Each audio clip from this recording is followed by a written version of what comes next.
Hello class, today we'll study about the atomic force microscopy technique.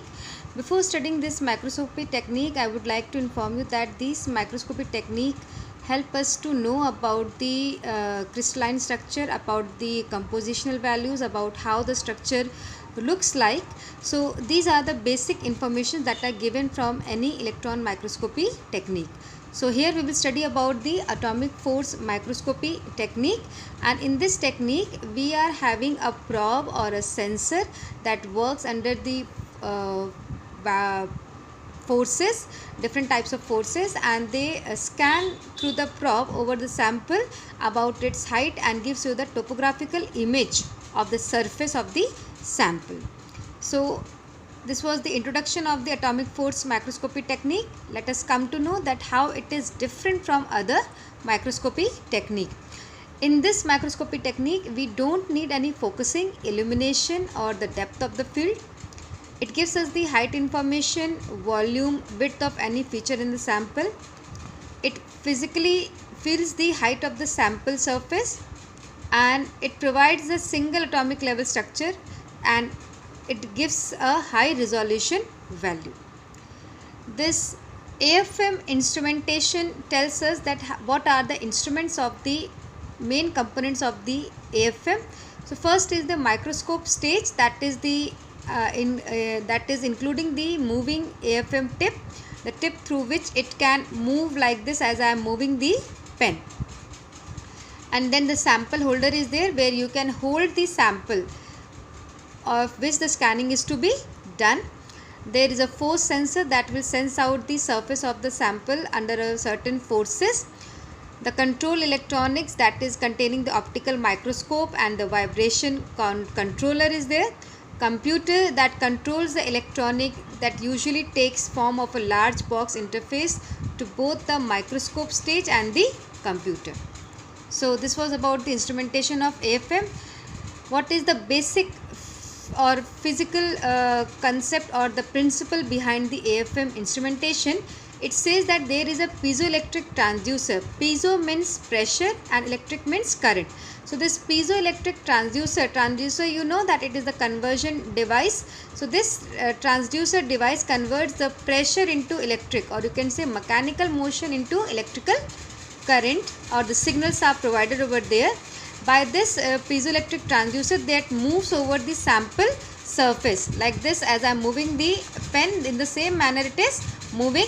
It will just raster scanning is there, or it will just tick or up, down or up, like this it will do at every point of the surface. And then the force transducer senses the force between the tip and the surface, and the feedback control gives the signal back to the piezoelectric, so that the fixed forces should be there between the tip and the sample. So this was about the basic principle or the concept of AFM instrumentation. Next we are coming to a figure that gives you the working of the force transducer. In this force transducer, see, this is a sample and this is the probe and this is the transducer. So when it is coming down and going up, this transducer is sensing up the force by which it is coming down, attractive, or going up, that is repulsive. And according to this attractive and repulsive forces between the probe and the sample, the signals are changed. The signals are formed from this mechanical motion to the electrical signals, which are amplified and then given out for the collection. So this is the graph which shows the signal to the distance graph.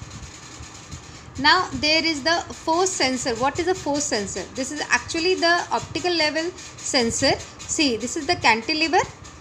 It is fixed from one side. Lever means to be fixed from one side. So it is having a basic concept like the pen tip I am showing you. It is moving like this. Up, down, up, down, up, down, up, down. So up means it is repulsive, down means it is attractive, and with that only the laser is there. So this laser will sense up the signals, and this detected, the photodiode will give the graph of the image structure.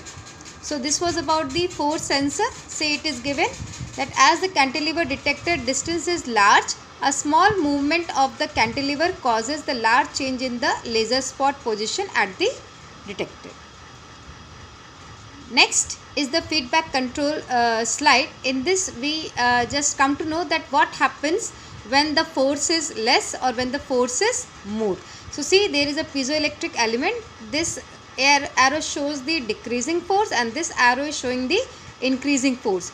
Increasing force means the tip will move up, the probe will move up, and if it is decreasing force, the probe will move down, the sensor will move down, and according to that only the piezoelectric element or the force sensor will move down, and the for the increasing force it will move up. So this is again given to the piezoelectric sensor, so that the constant force is between the tip of the cantilever and the sample.